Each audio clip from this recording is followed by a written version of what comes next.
Let's go now to London and speak to Chris Doyle. He's a Middle East commentator and the director at the Council of Arab-British Understanding. Chris, it's always good to have you on this news hour.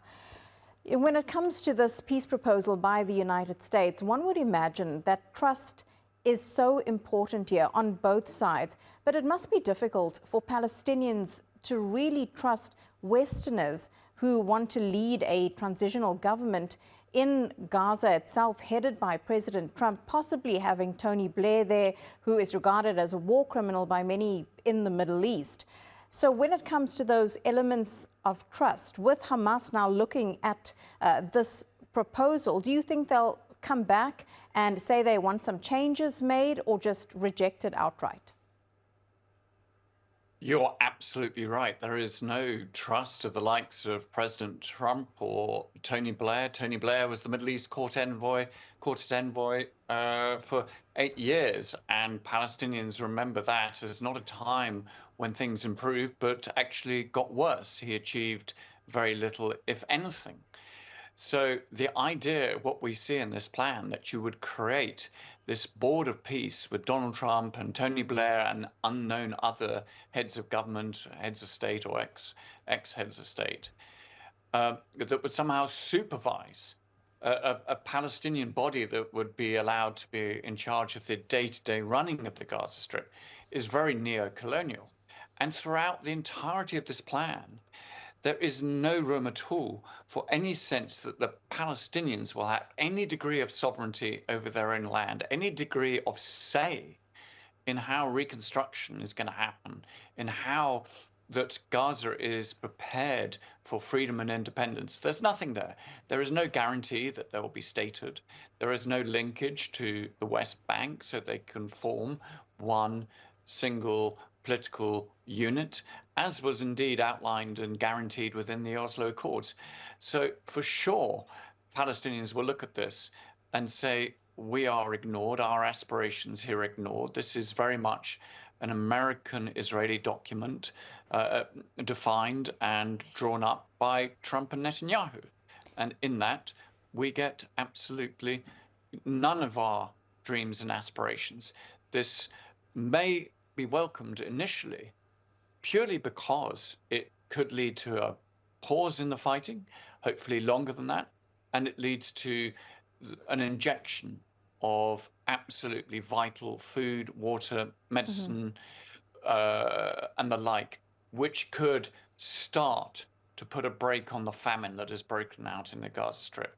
But beyond that, every other aspect of this deal is to deny them any say over their lives, their future, and the territory they live in. Chris, if Hamas does not agree to this deal, is that just then another excuse for Netanyahu and his far-right government to continue bombing Gaza and for it to get even worse, if that's even possible right now? Well, there is a poison pill in this. So if Hamas refuses, Donald Trump was very clear. He said that in that case, the United States would support Israel in finishing the job. What does finishing the job mean? Well, I can tell you that for most Palestinians in Gaza, finishing the job very much sounds like finishing the genocide, emptying the Gaza Strip, smashing up the remains of what there is, continuing what we are seeing right now, that invasion and direct reoccupation of Gaza City, the taking down of whatever high-rise buildings are left. I mean, the complete and utter destruction of, what is left within the rubble of Gaza. So, this is, Hamas haven't been given a proposal. They've been given a diktat. It's a surrender or die document. You surrender, you sign up to this, you give up all your weapons, and if you're lucky, you'll be allowed to leave to some undesignated country, not sure which one, or if you are accepted and that you'll believe that you are prepared to live in peace with Israel, then you can stay as part of an amnesty. It's really hard to see that Israel is going to accept many Hamas members under those terms, whatever they say.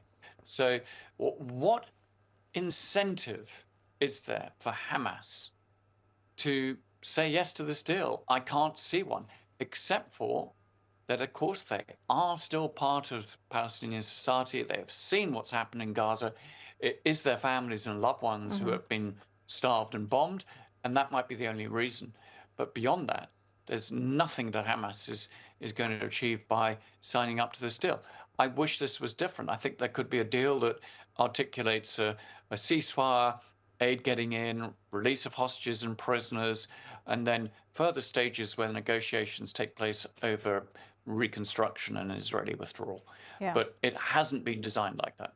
Yeah, the details are very scant, and the devil's always in the details, and we don't seem to have many of those right now. Chris Doyle always... Or actually even in the absence of detail, in fact, because this plan is so vague that the absence of detail means that the Israelis can interpret it as they wish. And Netanyahu can give it its harshest spin, and it wouldn't be a violation because the plan is so vague.